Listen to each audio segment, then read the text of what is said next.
Hey everybody, welcome to Over the Top News. Let's get rolling.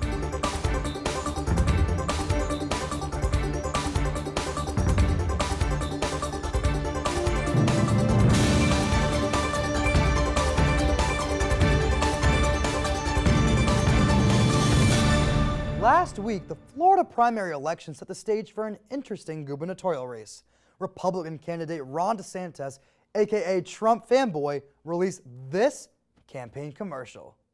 Everyone knows my husband Ron DeSantis is endorsed by President Trump, but he's also an amazing dad. Ron loves playing with the kids. Build the wall. He reads stories. Then Mr. Trump said, "You're fired." I love that part. He's teaching Madison to talk. Make America great again. People say Ron's all Trump, but he is so much more. Big league. So good. I just thought you should know. Ron DeSantis for governor. All right. Moving on. A fire devastated the Brazilian National Museum last week, leading to incalculable loss. However, there is one silver lining. I don't think the world will ever have a Brazilian wax shortage. An Israeli military official told CNN this week that Israel has struck Syria 200 times in the past 18 months, also known as a 3-game suspension in the NFL. And tragically this week, the American obesity epidemic has finally spread from people like me to our reptilian friends. That's right, a 750-pound alligator was captured in Florida this week. That's one big-ass alligator. And our lead story tonight, drug caves.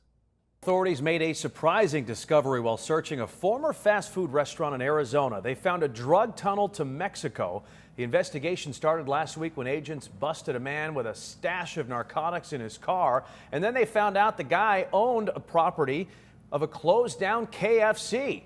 What would the colonel say about this? They searched it yesterday and found the 600-foot tunnel leading to Sonora, Mexico. The man is now facing additional charges. Oh boy. Earlier this summer, President Trump called for a space force. And I think these caves are reason enough for us as a country to need a dirt force. This week, I went to see geologist Philip Stodical, aka the Nautical Stodical, to see if the dirt force could be a reality. All right, Philip. This is what I came here to really talk to you about today. Is the dirt force feasible? Well, having soldiers living underground isn't anything new. Going back into even the medieval times, you would have people digging underground, going under the walls of the castle and blowing them up. Those were called sappers. Now, I don't know how many medieval castles Trump expects to find, but it certainly has been done before. So, if we can't find medieval castles, we still have to find some sort of ally in terms of the dirt force. So, what do you think a dirt force with the mole people, especially in New York City where they're based, the mole people, will be possible? Well, I don't know too much about the politics of that. So, if the dirt force was created, reasonably, how long could soldiers or anyone be stationed underground? Well, miners and other people have spent a great deal of time underground, but usually that's in the case of a mining disaster. I've seen people spend quite a bit of time out of the sun, in a laboratory for years and years, but I don't know how long, whether or not that's really applicable to a military application. So you're telling me it is possible, though?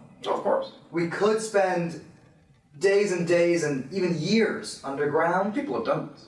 Interesting. So I'm assuming that we're going to be spending time underground in this dirt force. Of course, not you and me, but if there was a dirt force created, people are spending time underground, we have to dig pretty far. So at what point are we in U.S. jurisdiction in terms of ground? At what point do we get to Chinese jurisdiction? Is that an issue we're going to have to worry about? That's not going to be an issue you have to worry about, because at no point in the United States, if you dig straight down, would you end up in China. You would end up most of the time in the Indian Ocean, and there you'd actually be under maritime law. So that's actually really interesting, because if you are underground, underwater, you're governed by maritime law? Or would you think that would be the case? Well, there's probably some international treaty about that. I don't know about the particulars for it, but most likely, yes, maritime law would apply. So we can assume if we're digging and spending all this time underground without the light, we're going to be severely lacking in some of our vitamins, correct? Oh, of course. Which one is that again? C, D, B? Vitamin D. Vitamin D.